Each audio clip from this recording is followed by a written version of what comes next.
I'm recording now. Hi, Sarah. How are you? I'm good. How are you? I am also well. So, what we're going to do is we're going to talk about the four key aspects of CBT that we covered in our video. So, the group submission clearly covers the four key aspects of CBT applied to psychosis. The four key aspects are development of trust, normalization.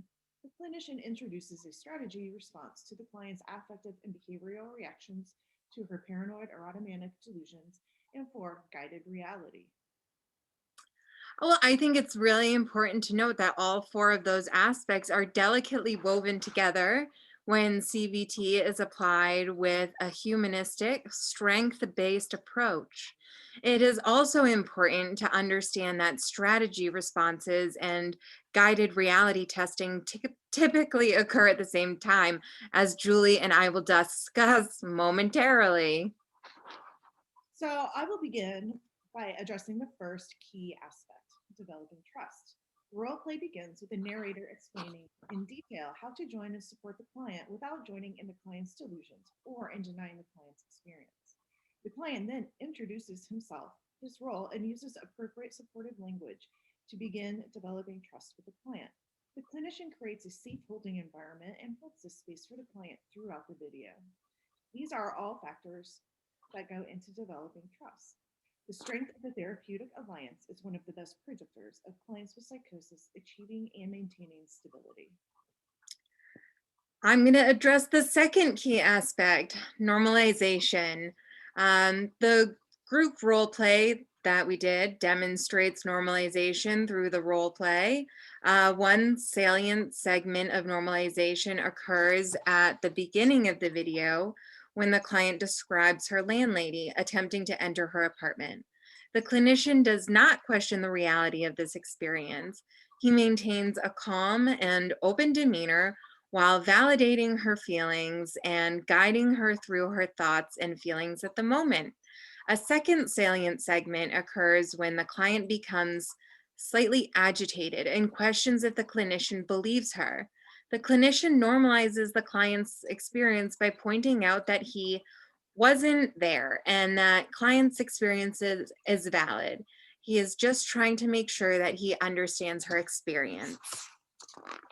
The third key aspect is establishing a strategy response to affective and behavioral reactions. The role play demonstrates this at various points through the video, but one segment really highlights this key factor.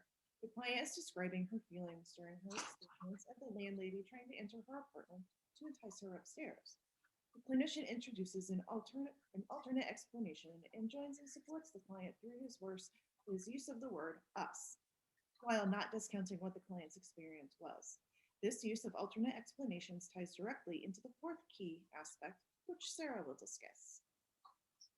The fourth key aspect, guided reality testing, is a component of CBT that helps the client recognize when they may be experiencing a delusion. Guided reality testing and strategy responses are often combined because the client can learn to establish alternative explanations to delusions, as well as learn new affect and behavioral responses, especially if the delusions are upsetting to the client. This is demonstrated in the segment that Julie just described.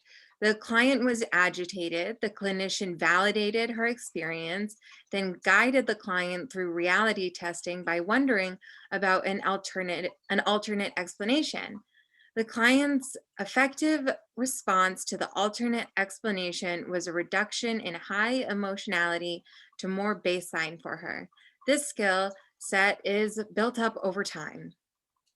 So, at this point, Sarah and I would like to discuss the stress vulnerability model and how it was applied in this role play. The stress vulnerability model is an empirically tested model that explains how increases in internal and or external negative stressors can trigger a predisposed biological response in individuals. In this case, she presents with delusions. The clinician uses this model directly with the client when he asks her to talk about what she was doing and how she was feeling prior to experiencing specific delusions, such as the landlady trying to get into her apartment and when she saw the man at the botanical gardens. The client describes emotional stress prior to both of these incidents. Understanding and learning to manage the stressors that trigger her delusions will continue to be an ongoing CBT component for this client. Thanks, Sarah. Thanks.